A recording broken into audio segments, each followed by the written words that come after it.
ओम श्री साईराम. श्री साई चरित्राचा 45वा अध्याय हा श्री गुरुशरण महिमा या शीर्षकाचा आहे. श्रोते हो, तुम्ही कदाचित विचार कराल की साईनाथांच्या देहत्यागानंतर आता त्यांच्याबद्दल काय सांगायचं बाकी राहिलं आहे. एक सांगू, साईंचा जीवन प्रवाह हा एक अथांग सागर आहे. त्याची खोली मोजणं शक्य नाही.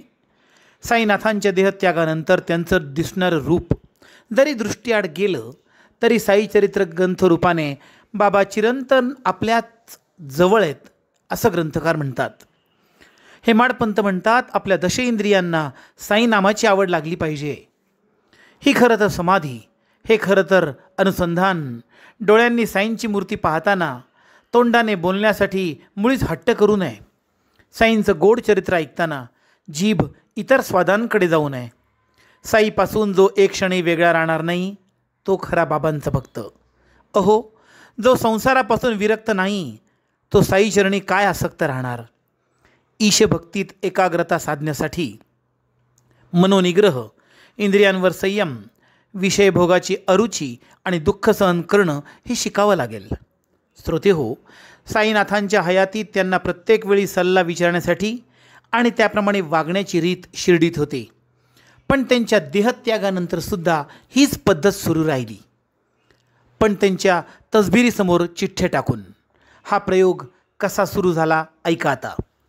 थोर साई भक्त काकासाहेब दीक्षित नित्यनेमाने एकनाथी भागवत वाचत. त्यांना काका महाजनी यांच्या मुंबई येथील चौपाटीवर घरी भोजन झाल्यावर या पोथीचं नियमित वाचन त्यांनी सुरू केलं. ऐकणारे श्रोते होते. या पोथी श्रवणाने अत्यंत आनंदून सगळे श्रोते जात होते. नवनारायण अर्थात नवनाथांच्या कथांनी सर्वजण मंत्रमुग्ध होत होते.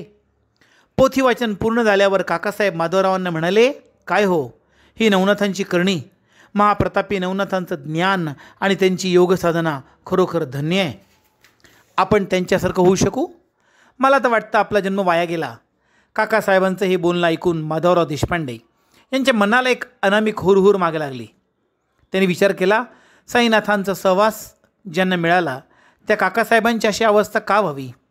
नवनाथांसारखी आपली साधना प्रबळ असेल, पण आपली साई भक्तीसुद्धा प्रेमळ आहेच ना. बाबांनीच भागवताचं पारायण करण्याची आज्ञा दिली आहे ना. आपण चिंता का करावी. तरीसुद्धा काकासाहेब यांना शांतता लाभत नव्हती. नवनाथांसारख्या तलवारीच्या धारेवर उभे राहण्याचा नेम आपल्याला साधेल का, हा विचार त्यांच्या मनात सतत होता. नाथांसारखी योग साधना, नाथांचं योग ज्ञान आपल्याला का नाही, ही बोचणी त्यांना अस्वस्थ करत होती. याचं उत्तर दुसऱ्या दिवशी मिळालं. भागवत वाचनाच्या वेळी आनंदराव पाखाडे स्वतः माधवरावांना शोधत आले.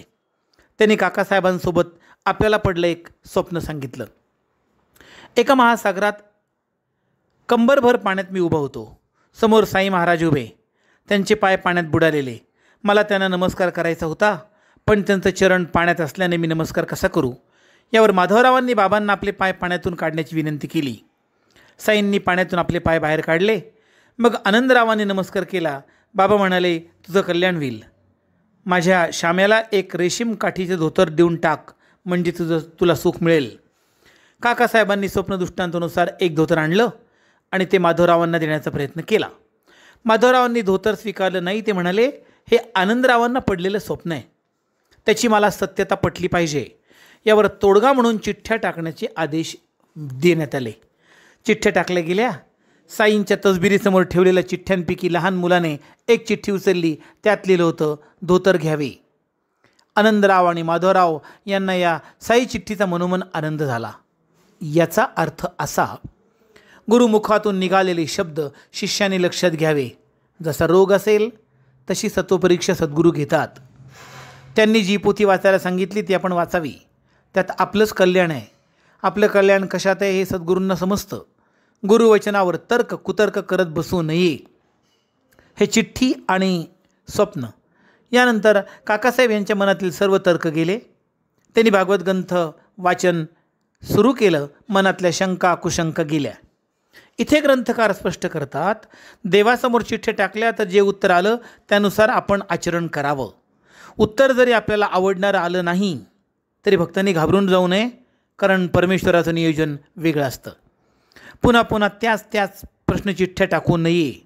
मला लॉटरी लागेल का, मुलगा होईल की मुलगी, यासारखे प्रश्न विचारू नये. विनाकारण प्रश्न कसे मिळतील, विना कष्ट पैसे कसे मिळतील, असे प्रश्न विचारून देवाला शिणवू नये. यानंतर ग्रंथकार हेमाडपंत यांनी अजून एक छोटी कथा निवेदन केली. ते म्हणतात, साईनाथ आडव्या तुळईवर टांगलेल्या फळीवर झोपायचे. या फळीची रुंदी फक्त 1.25 फूट. एकदा माधवराव देशपांडे साईनाथांना म्हणाले, बाबा तुम्हाला फळीवर झोपायचं असेल तर मी तुम्हाला फळी बांधून देऊ का? साई म्हणाले, अरे श्यामा, म्हाळसापतीला सोडून मी वर कसं झोपू? यावर श्यामा म्हणाले, आणखी एक फळी म्हाळसापतीसाठी टांगून देतो, त्यावर ते झोपतील. बाबा म्हणाले, या फळीवर झोपणं इतकं सोपं काम नाही. डोळे उघडून ठेवून झोपावं लागतं या फळीवर. ही फळी म्हाळसापतीच्या कामाची नाही. अरे जो सतत झोपेच्या आधीन आहे तो या फळीवर कसा झोपू शकेल? बाबा जीवनाचं फार मोठं तत्त्वज्ञान सांगताना म्हणाले, आपुले आपल्या संगे दुजियाचे दुजिया संगे. अर्थात आपण आपल्या शक्तीप्रमाणे जमेल तसं करावं. दुसऱ्याने केलं म्हणून आपणही तसं करू नये. ज्याचं त्याचं कर्म ज्या त्याच्याकडे. श्रोते हो, साईनाथांचे विचार क्षणोक्षणी आपली सोबत करतात, जीवन जगण्याचं बळ देतात. जो साईंच्या विचाराने पुढे जातो त्याची अस्वस्थता, त्याची अवस्था अशी होते, त्याच्या जगण्याची अवस्था अशी होते, जेथे जातो तेथे तू माझा सांगती. आपल्यावरही परमेश्वराची कृपा सदैव राहो, साईंची कृपा सदैव राहो. जिथे तुम्ही जाल तिथे साईंचं अस्तित्व तुम्हाला जाणो आणि तुमच्या मुखातूनही शब्द बाहेर पडो, बाबा जेथे जातो तेथे तुम्ही माझे सांगती. भेटूया पुढच्या अध्यायाच्या निमित्ताने, अर्थात 46व्या अध्यायाच्या निमित्ताने. तोपर्यंत ओम श्री साईराम.